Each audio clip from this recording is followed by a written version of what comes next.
कभी ये सोचा है कि हजारों टन की जो गगनचुंबी इमारतें होती हैं, वो सिर्फ कुछ बहुत ही सिंपल कैलकुलेशंस पर कैसे खड़ी हो जाती हैं?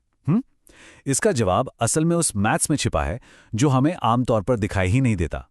मतलब जब भी हम किसी बड़े से पुल या बिल्डिंग को देखते हैं ना, तो मन में ये सवाल तो आता ही है कि आखिर इतनी बड़ी, इतनी कॉम्प्लेक्स दिखने वाली चीज की शुरुआत होती कैसे है।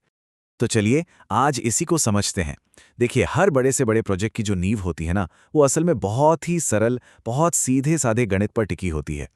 कंस्ट्रक्शन की पूरी कॉम्प्लेक्स दुनिया को अगर हम आसान भाषा में समझें तो ये बस दो बेसिक सवालों पर आकर टिक जाती है। पहला, हमें कितना सामान चाहिए, और दूसरा, हमें कितनी सरफेस को कवर करना है, मतलब कितना वॉल्यूम और कितना एरिया।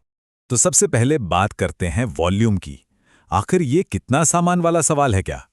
देखिए, टेक्निकली वॉल्यूम का मतलब होता है किसी भी चीज के अंदर की कैपेसिटी या जगह। जैसे एक पानी की बोतल में कितना पानी आ सकता है, बस वही उसका वॉल्यूम है। और कंस्ट्रक्शन की दुनिया में यही हमें बताता है कि किसी खाली जगह को भरने के लिए कितना कंक्रीट या कितनी ईंटें लगने वाली हैं। चलिए इसको एक बहुत ही सिंपल से एग्जाम्पल से समझते हैं। मान लेते हैं कि हमें कंक्रीट का ये सीधा साधा सा ब्लॉक बनाना है। तो सबसे पहला सवाल मन में क्या आएगा? यही ना कि इसे बनाने में आखिर कंक्रीट लगेगा कितना। और इसका फॉर्मूला ना बहुत ही आसान है, हम सब ने स्कूल में पढ़ा है।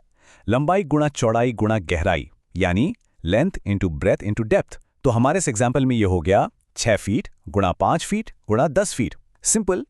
और इसका जवाब आता है 300 क्यूबिक फीट। तो इसका मतलब ये हुआ कि हमें इस ब्लॉक के लिए एकदम एग्जैक्ट 300 क्यूबिक फीट कंक्रीट चाहिए होगा, ना 1 इंच कम ना 1 इंच ज्यादा।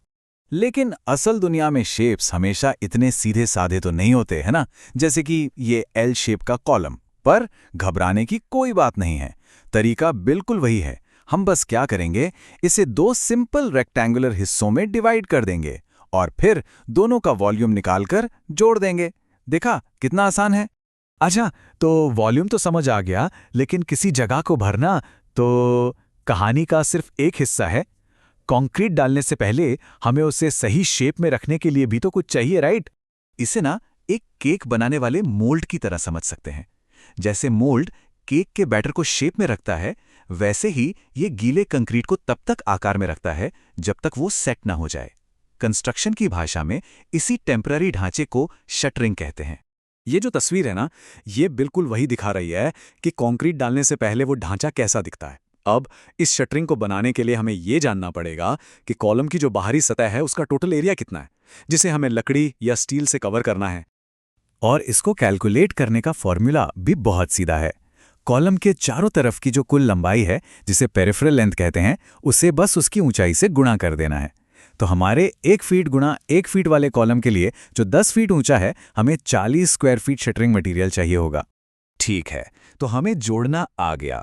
पर असल दुनिया में चीजें हमेशा सॉलिड तो होती नहीं है।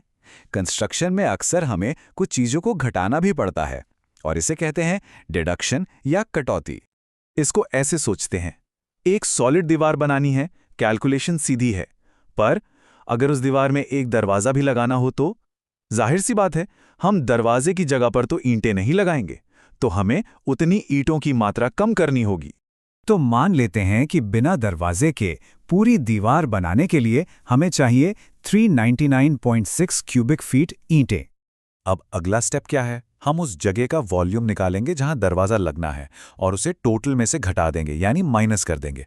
हमारे इस केस में यह है 16.317 क्यूबिक फीट, जिसे हमें हटाना है। और इसे घटाने के बाद हमें ईंटों की बिल्कुल सही, एकदम सटीक मात्रा मिल जाती है, 383.283 क्यूबिक फीट।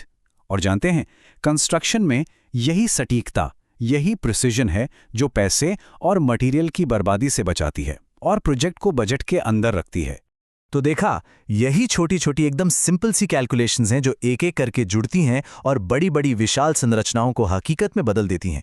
ये बात इस पूरे कॉन्सेप्ट को कितने अच्छे से समझाती है कि हर गगनचुंबी इमारत, हर पुल, हर घर गणित के इन्हीं छोटे छोटे सॉलिड ब्लॉक्स को जोड़ने और घटाने से ही तो बनता है। तो अगली बार जब भी किसी बड़ी सी बिल्डिंग को देखे ना, तो याद रखिएगा कि उसकी नींव में यही सिंपल सा मैथ्स छिपा है। गणित तो सरल है, पर संभावनाएं वो अनंत हैं। तो सवाल ये है कि इस सिंपल सी मैथ से हम भविष्य में और क्या-क्या असाधारण चीजें बना सकते हैं।